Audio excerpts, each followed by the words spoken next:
이 모니터가 17인치인데 이게 해상도가 FHD보다 조금 더 고해상도거든요.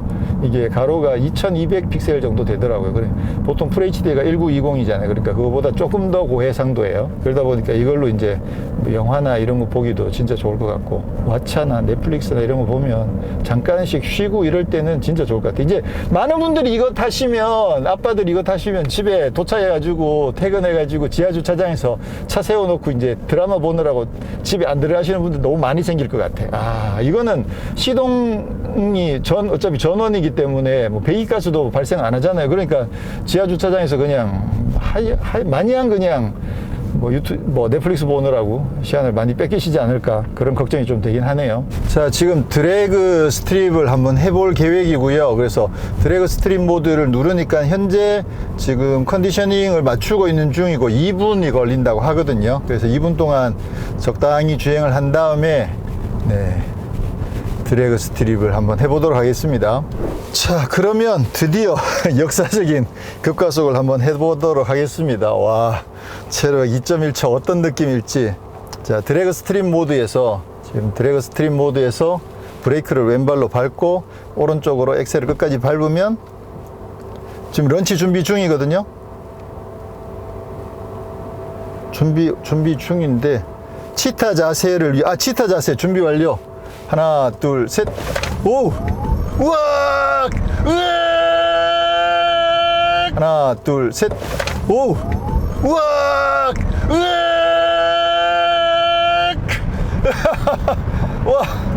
와, 이걸 안 할 수가 없네. 와, 놀랍네요, 진짜. 제가 마음에 준비를 단단히 하고 있었기에 망정이지. 아, 근데도 이 계기판도 이게 막 빨려 들어가잖아요. 그러니까 몸도 마음도 그냥 다 빨려 들어가는 그런 느낌이네요. 와, 대박이다 이건. 이 상태에서 급가속을 하면 어떻게 되지? 오, 이 상태에서도 급가속이 지금 뭐 바로 장난 아니죠. 그래, 드래그 스트립은 그 준비가 되어 있으니까 계속 유지가 되고 있네요. 그래서 이 상태에서도 급가속을 해보면 진짜 순식간에 가속이 되고요. 와. 근데 이제 이렇게 주행을 하게 되면 아무래도 뭐 배터리든 뭐 여러 가지로 조금 아무래도 이제 무리가 좀 가겠죠. 계속 이렇게 가면. 그래서 드래그 스트립 모드는 한번 해지를 하고, 그러면 플랫 모드. 사실 플랫 모드에서도 이게 플랫 모드랑 드래그 스트립 모드랑 와, 방금 나갔다가 드래그 스트립 모드로 돌아오니까 6분이 더 기다려야 되네. 오, 이거 한번 나갔다 들어오면 바로바로 활성화가 잘 안 된다는 단점이 있긴 있군요. 근데 이게 나가기 전까지는 계속 활성화가 되어 있었거든요. 근데 지금은 6분을 기다려야 된다는 거죠. 그러면 그냥 드래그 스트립 모드는 취소하고 이제 플랫에서랑, 그러니까 중가속을 플랫 모드랑 드래그 스트립 모드에서 차이가 얼마나 나나를 한번 테스트를 해보려고 한 건데, 한번 해볼까요? 어차피 뭐 6분 그냥 가면 되니까. 자, 지금 이제 드래그 스트립 준비가 완료가 됐고요. 한 100km 정도 주행하고 있는 상태에서 가속하는 차이가 어느 정도 나는지 체감적으로 한 번만 느껴보도록 하겠습니다. 지금 현재 한 100km 정도 되고요. 이 상태에서 이 느낌. 그렇죠? 그러면 다시 100km 정도에서 이 느낌. 이 느낌하고 드래그 스트립을 끄고 플랫 모드에서, 일반 플랫 모드에서 100km 이 상태에서 이 느낌. 차이가 나긴 나는구나. 이게 머리를 때리는 느낌 자체가 타격감이 좀 차이가 나네요, 확실히. 이 상태에서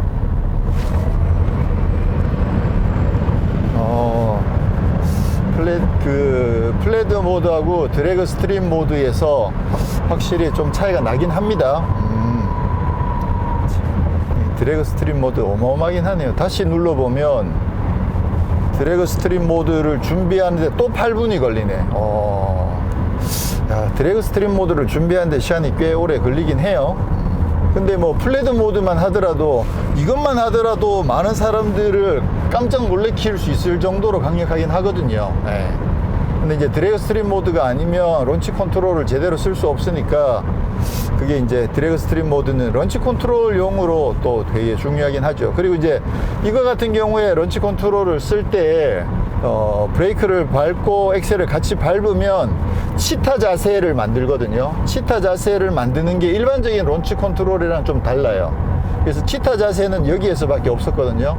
앞쪽 에어 서스펜션을 낮춰가지고 뒤는 그대로 유지하고 앞쪽만 에어 서스펜션을 낮춰가지고 치타가 이렇게 웅크리고 있는, 돌진하기 위해서 웅크리고 있는 그 자세를 만들고 있다가 그 상태에서 엑셀 브레이크를 바로 딱 놓으면 튀어나가는 거죠. 그러면 이게 기본적으로 고기가 숙여져 있잖아요. 아무래도 급가속할 때는 앞이 들릴 가능성이 높거든요. 근데 이 같은 경우는 고개를 숙이고 있는 상태에서 튀어나가다 보니까 아무래도 공기가 앞쪽을 더 눌러주는 그런 효과도 있을 수 있죠. 그렇게 되면 앞쪽 그립도 더 많이 살리게 될 거고, 그렇게 해서 가속력을 극대화하는데, 야, 이런 생각까지 했다는 것 자체가 좀 놀랍긴 해요. 네, 와, 이 어떻게 치타 자세 이런 것까지 생각을 했을까?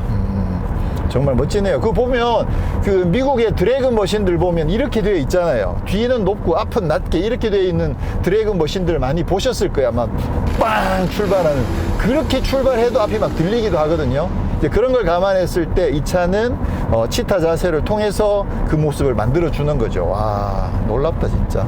자, 그리고 이 차에서 제일 불편한 거는 역시 방향지 시등 이 부분인 것 같아요.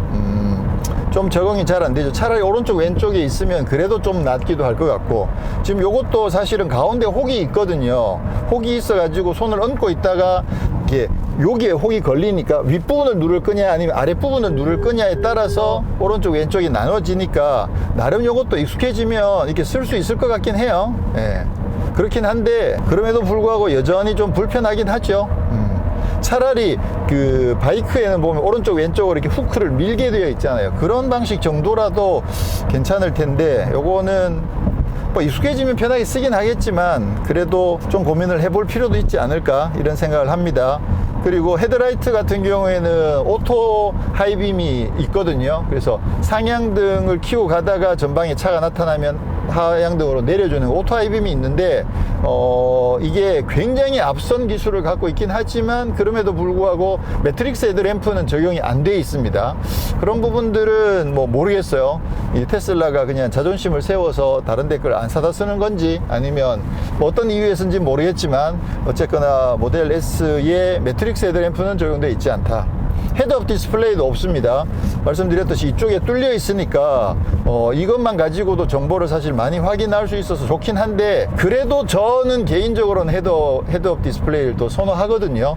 그래서 헤드업 디스플레이가 있으면 더 좋겠다라는 생각을 하긴 해요. 이게 시야가 여기랑도 사실 큰 차이거든요. 어차피 정면을 보는 상태에서 전방에 떠 있는 거하고 고개를 숙여야만 정보를 확인할 수 있는 거는 분명히 차이가 있거든요. 그래서 뭐 이렇게 최첨단인 차에 헤드업 디스플레이를 안 넣어준다는 건 좀 아쉽긴 하죠. 차값이 1억 6천인데 지금 이 차 같은 경우에는 이것저것 옵션 다 더하면 거의 1억 6천이거든요. 근데 1억 6천 있으면 사고 싶긴 해요. 진짜 저는 취향 자체가 이런 약간 하이테크 이런 거 워낙 좋아하는 취향이다 보니까 저는 이 요커 스티어링 휠 이 부분도 저는 마음에 든다고 계속 말씀드렸죠. 그래서 이것도 마음에 들고 뭐 전반적으로 굉장히 마음에 드는 부분들이 많아요. 그래서 이제 1억 6천이 예산이다 그러면 저는 이거 살 것 같긴 하거든요. 그렇긴 한데 헤드업 디스플레이가 없는 거 뭐 가끔 그런 아쉬운 점들이 있고, 그리고 이거 오토파일럿을 할 때 스티어링 휠 차로 스티어링 휠을 잡으세요, 핸들을 잡으세요 이거 있잖아요. 경고를 줬을 때 이것도 여전히 정전식은 아닙니다. 그래서 스티어링 휠을 한번 흔들어 줘야만 그래야 인지를 하는 그 방식으로 지금 되어 있고요. 이런 것들도 사실 정전식이면 훨씬 더 좋긴 할 텐데 그렇게 되어 있지 않다는 것. 여기 진짜 이 자동차 버튼이 뒤에 숨어 있는 거는 진짜 아쉽네. 이거 계속 이렇게 안 보고 버튼을 하기가 이게 쉽지가 않아요. 쉽지가 않은데 왜 이렇게 잘 되지? 예. 어디에 있는지를 아니까 안 보고도 이렇게 누르면 되긴 되거든요. 근데 되면 됐지. 되면 됐지 뭐 그걸 근데라고 뭐 굳이 잘 못 찾을 때도 있다니까. 그죠? 예. 분명히 어딘지는 아는데 정확하게 거기를 못 찾는 경우들도 있으니까 기왕이면 보이는 데 있었으면 좋겠다. 자, 그 다음에 내비게이션 같은 경우에 이렇게 보시면 슈퍼스테이션이 위치가 이렇게 표시가 되어 있거든요. 서울 근교에는 엄청나게 많죠. 예, 근데 경기도 쪽은 아무래도 이제 좀 적습니다. 그리고 도시 위주로 가야만 있고 고속도로에도 따로 없다 보니까 지금 최근에 다시 테슬라가 3년 동안 이게 그 충전을 무료로 무상으로 지원하고 있거든요. 그러다 보니까 지금 다시 이제 슈퍼스테이션을 찾아서 충전하는 게 좀 아무래도 기왕이면 좋죠. 네. 자, 오토파일럿은 기존에 이쪽에 있는 레버를 이렇게 두 번 딱딱 당겨서 시작을 했었죠. 그랬는데 지금은 이쪽에 있는 이 다이얼을 한 번만 그냥 꾹 눌러만 주시면 바로 오토파일럿이 시작이 되고요. 오토파일럿은 뭐 여전히 지금 현재 제가 탈 수 있는 차들 중에서는 가장 강력한 성능인 건 맞죠. 그래서 실제로 뭐 그 추종하는 능력도 좋고, 그리고 어떤 도로에서든 굉장히 곡률이 큰 그런 코너링에서도 실제로 라인을 잘 따라가 주기 때문에 지금 성능은 뭐 정말 좋긴 한데, 그렇지만 아직도 국내에서는 좀 베타 버전이라는 거, 그리고 스티어링 휠을 꼭 잡아줘야 된다는 거, 그 점은 뭐 인지하셔야 되고요. 그리고 이게 핸들을 놓고 있다가 핸들을 잡으세요라고 할 때 보면 요커 스티어링 휠을 흔들어 보세요 이렇게 뜨거든요. 그래서 이거를 이렇게 흔들어 줘야 돼요. 결국은 뭐냐면 최신처럼 이게 정전식으로 그냥 터치만 하고 있으면 되는 게 아니라 결국 힘이 어느 정도는 들어가 줘야 된다는 거, 그 점도 아직은 뭐 기왕이면 개선이 됐으면 좋겠다라고 생각하는 부분이고요. 그리고 지금 노면 소음이 좀 많이 올라왔죠. 전체적으로 방음이 그래도 생각보다 꽤 잘 돼 있는 편이긴 한데, 노면에 따라서는 역시 노면 소음은 조금은 더 올라오긴 합니다. 지난번에 P100D 같은 경우도 소음은 좀 컸었는데 그때보다는 확실히 많이 나아진 것 같긴 하거든요. 그리고 기본적으로 그 로드 노이즈 캔슬링 같은 기능도 적용돼 있습니다. 그런데도 불구하고 여전히 노면에 따라서는 노면 소음은 조금은 많이 들어오는 편이다. 근데 기본적으로 승차감 자체가 워낙 좋아져 가지고요, 이게 승차감이 정말 막 그 끝판왕 막 S클래스 막 이런 느낌, 카이엔 막 파나메라 이런 느낌의 승차감은 아니에요. 그 정도로 고급진 건 아닌데, 그래서 약간은 불규칙한 노면 진동들이 조금씩 들어오긴 하거든요. 그래서 그 정도는 아니긴 하지만 그래도 이 정도면 충분히 고급 세단이라고 해도 될 만큼, 고급 세단 중에서 노면 정보가 조금 많이 들어오는 편이다, 이렇게 할 수 있을 정도로 승차감은 상당히 좋아진 편입니다. 그리고 차간 거리 유지하는 거는 기존에는 여기서 조절할 수 있었는데 지금은 이쪽에 오토파일럿에서 들어가서 여기서 크루즈 차간 거리를 조정하셔야 된다는 거 조금 불편해요. 자, 그리고 드라이브 모드 가속이 컴포트 모드에서는 정말 막 정신 못 차릴 정도로 강력하게 가속이 되는 건 아니거든요. 그러다 보니까 사실 처음 좀 부담되시는 분들은 웬만하면 평소에는 그냥 컴포트 모드로 타셔도 괜찮습니다 라고 말씀드리긴 하는데, 조금 익숙해지시는 분들은 플래드 모드에 놓고 타셔도 크게 문제가 없어요. 그래서 플래드가 워낙 강해서 평상시에는 컴포트로 안 타고 플래드로 타면 큰일 날 수도 있겠다, 그거 정도는 아니에요. 차가 많이 익숙하시고 많이 운전을 하시고 이런 거 적응 잘 되신 분들은 플래드 모드에 놓고 타셔도요, 그래도 처음에 가속 뭐 페달 조금씩만 조절하면 그렇게 끝까지 밟지 않는 한은 그렇게 강력하진 않거든요. 그래서 뭐 플래드 모드가 그렇게 겁나는 모드는 아니에요. 근데 이제 익숙하지 않으신 분들이 실수로 급가속을 해버릴까봐 그게 좀 우려가 되는 거지, 차 운전 많이 하신 분들은 플래드 모드에 놓고 타셔도 크게 어렵지 않습니다. 네, 괜찮아요. 자, 그리고 오디오는 스피커가 22개의 출력이 960W거든요. 960W면 상당히 강력하죠. 지금 브랜드가 따로 적용되어 있지 않고 테슬라에서 자체적으로 세팅한 오디오인데 그래도 960W 정도 되면 상당히 강력하고요. 음악을 한번 들어보면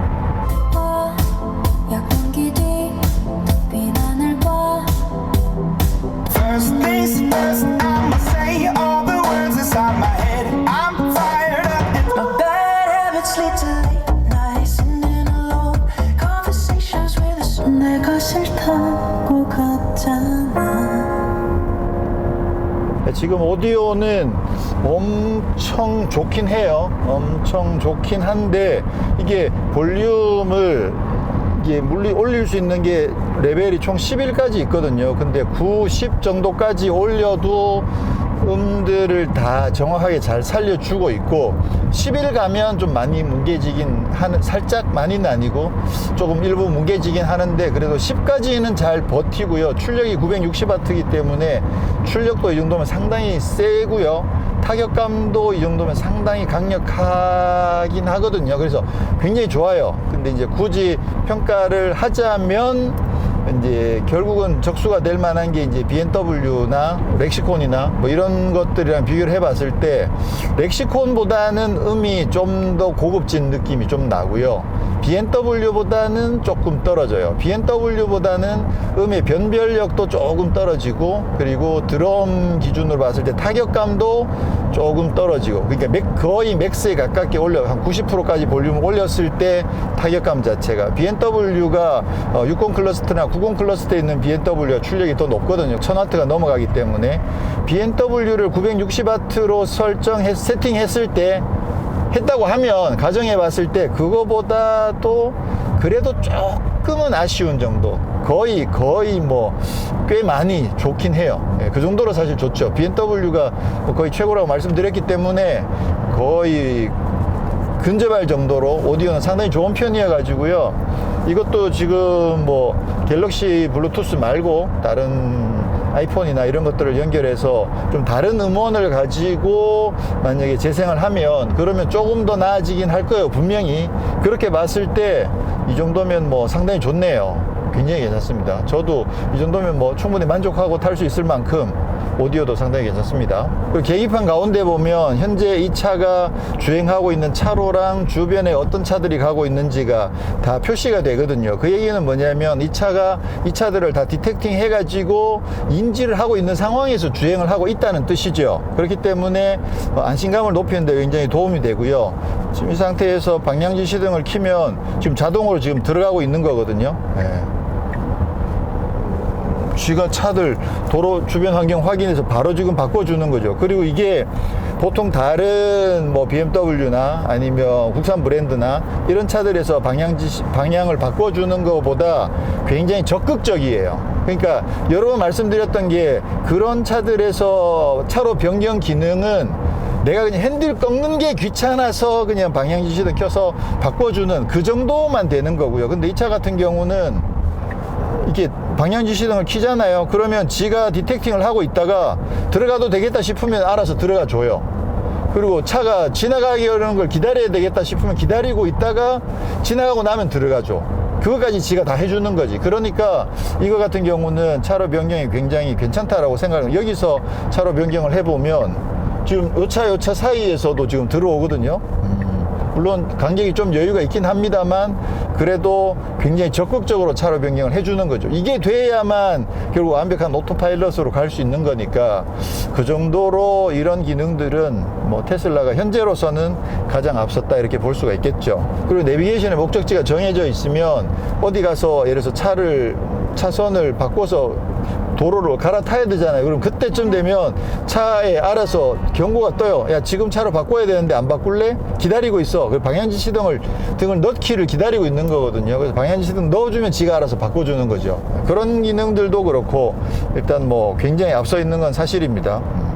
지금도 차로 변경을 지가 알아서 막 경고를 주고 있잖아요. 바꾸라고. 왜냐면 앞차가 속도가 안 나니까 그래서 그런 것 같거든요. 자기가 알아서 차로 바꾸라고 나한테 신호를 주는 거지. 자, 그리고 모델 S 플레드의 전기 모터에는 또 기술적인 비밀이 숨어 있는데요. 이게 단순하게 모터를 3개를 달았다고 해서 당연히 3개가 달려서니까 출력이 더 높아지긴 하겠죠. 그렇지만 그것뿐만 아니고 더 고성능을 내기 위해서 모터에도 기술이 더해졌는데요.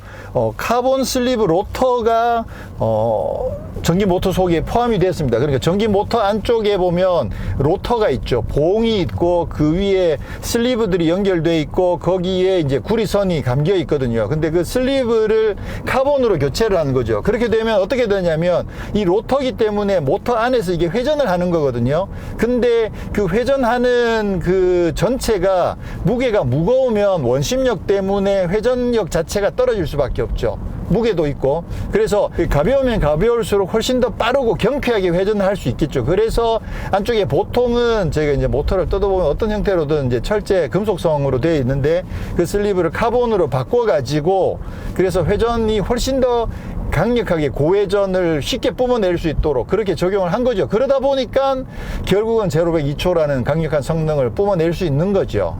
그래서 요거는 이제 플레드에만 적용되어 있는 카본 슬리브 로터가 적용되어 있는 모터가 적용됐더라. 그렇게 이해하시면 되죠.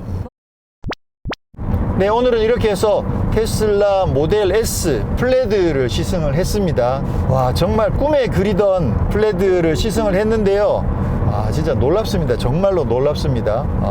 자, 모델 S 플레드는 일단 모터가 3개가 적용되면서 1020마력의 제로백 2.1초. 와, 2.1초를 내 생애에 경험한다는 것 자체가 놀라울 정도로 정말 멋진 경험이었고요. 그리고 정말 짜릿했습니다. 그리고 이번에 모델 S는 승차감도 굉장히 많이 좋아져 가지고요. 굉장히 고급스러운 느낌도 잘 살아있고요. 그리고 인테리어가 굉장히 고급스럽게 바뀌고 만듦새도 굉장히 좋아지고 그렇게 하면서 이 정도면 내가 평상시에 맨날 타고 다녀도 뭐 크게 부족하지 않다, 아쉽지 않다 라고 할 만큼 정말 고급스럽게 세팅이 잘 되어 있고 모니터가 가로로 바뀐 것도 마음에 들고 업그레이드된 기능들도 굉장히 많고 그래서 이번에 모델 S 플레드는 진짜 잘 나왔다고 생각을 합니다. 근데 개인적으로 모델 S 플레드의 최고의 매력은 저는 3개의 모터가 주는 강력한 코너링 성능이라고 생각을 해요. 그거는 진짜 그 듀얼 모터, 그러니까 사륜 구동만 가지고도 코너링의 안정성이 극도로 높아지죠. 근데 그걸로는 또 체험할 수 없는 거의 레일을 따라 돌아가는 듯한, 그리고 핫지로꾸가 도랑타기를 하면서 그 가속 벗어나지 않고 코너를 돌아 나가는 듯한 그런 정도의 강력한 코너링 성능. 거의 도랑타기에 비유될 만큼 강력하죠. 그래서 그거는 진짜 3개의 모터가 주는 축복이라고 저는 생각을 하거든요. 그래서 플레드는 진짜 매력 있어요. 그래서 이게 가격 차이가 기본 모델 S랑 플레드랑 1300만 원 정도 차이가 나는데 이게 300만 원도 아니고 500만 원도 아니고 무려 1300만 원이긴 하거든요. 그렇긴 하지만 적어도 모델 S를 염두에 두시고 예산이 1억 3천, 4천, 5천 뭐 이 정도 된다 그러시면 웬만하면 저는 조금 더 투자를 하셔서 플레드를 사시라고 하고 싶어요. 물론 우리가 일상생활에서 플레드의 그 강력한 코너링 성능을 경험하는 것 극도로 제한되죠. 그거 몇 번 안 될 거예요. 그리고 막 2.1초의 가속력도 뭐 처음에 한두 번이지 평상시에 타다 보면 뭐 잊어버리고 탈 수도 있죠. 뭐 3.3초로도 정말 충분히 강력하죠. 그렇긴 하지만 그럼에도 불구하고 내가 플레드를 타고 있다는 것, 그런 만족감, 자긍심, 이런 부분들은 저는 굉장히 만족도가 크다고 보거든요. 지금 현재 지구상에 존재하는 가장 강력한, 가장 매력적인 차를 내가 타고 있다, 그런 자긍심이 생기는 거죠. 그래서 그런 거 저는 이제 적어도 우리가 뭐 5천만 원짜리 차를 살 때 1300만 원을 더 하는 거는 무리지만 지금 1억 3천 정도 생각하시는 분들은 웬만하면 그냥 1300만 원 더 쓰시라고 저는 하고 싶어요. 저라면 플레드를 선택할 것 같다는 생각이 드네요. 그리고 저는 이 차는 사고 싶은 마음이 들 정도로 굉장히 매력적인 것도 사실이고요. 정말 제 평생에 이런 거를 경험을 해보게 되는 날이 오는군요. 제가 개인적으로 지금까지 20년 넘게 자동차를 리뷰를 해오면서 가장 충격적으로 감격적이었던 사건들, 만약에 2개를 꼽으라고 한다면 그 중에 하나는 페라리 F35를 타면서 그 5밸브 엔진의 그 F1 머신을 연상케 하는 그 강력한 8000rpm의 그 고회전 사운드. 그 사운드는 진짜 평생 잊을 수 없거든요. 그 다음에 두 번째로 강력한 충격적인 경험이 이번 이 플레드가 아니었을까. 제로백 2.1초, 그리고 강력한 코너링. 이거는 진짜 어마어마하게 놀랍네요. 그 정도로 놀라운 건 사실이에요. 네.